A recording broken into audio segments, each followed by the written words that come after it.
ఎన్ని రోజులు ఉన్నారు జైల్లో? ఫస్ట్ టైం నేను జైల్లో ఉంది 4 days ఉన్నాను. తర్వాత కోవిడ్ టైంలో ప్రతిబంధం. సెకండ్ టైం జైల్లో ఉన్నప్పుడు సెకండ్ ఇష్యూ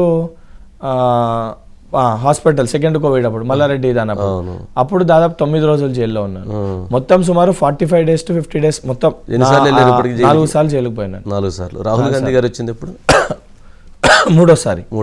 ఏదైతే ఉస్మానియా యూనివర్సిటీ కేసు అది చేసినప్పుడు అదైనప్పుడు 4 to 5 times, అంటే 5 times అనుకోండి. ఒకసారి పోయి వచ్చినాను, 5 సార్లు జైలుకు వెళ్ళినాను. రాహుల్ గాంధీ గారు ఉస్మానియా యూనివర్సిటీ ఇష్యూ అయినప్పుడు వచ్చినాను. అప్పుడు దాదాపు 14 రోజులు జైల్లో ఉన్నాను. ఓకే, అప్పుడు రాహుల్ గాంధీ గారు వచ్చారు జైలుకు వచ్చి. అంటే రాహుల్ గాంధీ గారు వచ్చిన సందర్భము అప్పుడున్న పరిస్థితికి అది నాకు చాలా పెద్ద మోరల్ బూస్ట్ అది.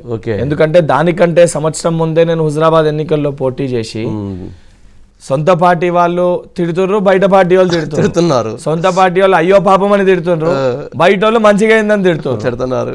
ఎవరికి చెప్పుకోలేక బాధ అనుభవిస్తూ నా కార్యక్రమాన్ని నేను చేస్తూ డిమారలైజ్ అయి ఉన్న సమయంలో రాహుల్ గాంధీ గారు హైదరాబాద్కు వస్తారు, నేను జైల్లో ఉన్నా, కనీసం నేను కలవలేకపోతున్నా అని ఒక బాధ నా లోపల ఉన్నా, నేను నాతో ఉన్నోళ్ళకి చెప్పుకోలేని పరిస్థితిలో రేవంత్ రెడ్డి గారు, భట్టి గారు ఇద్దరు కలిసి స్వయాన రాహుల్ గాంధీ గారు, ఎందుకంటే రాహుల్ గాంధీని కలిస్తే చాలనుకుంటారు చాలా మంది. అవును, అంతే కదా.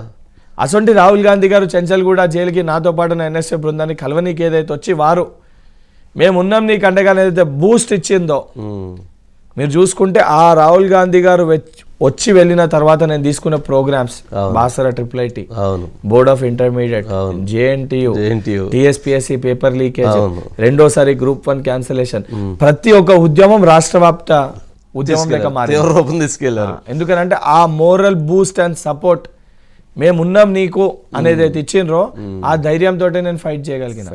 లేకపోతే దానికంటే ముందు ఫస్ట్ కేసులు పెట్టారు, తర్వాత జైల్లో పెట్టారు, తర్వాత పక్కటి ఎముకలు కొట్టారు, దాని తర్వాత రిప్స్ ఫ్రాక్చర్ అయినాయి, హాస్పిటల్ ఉన్నాను.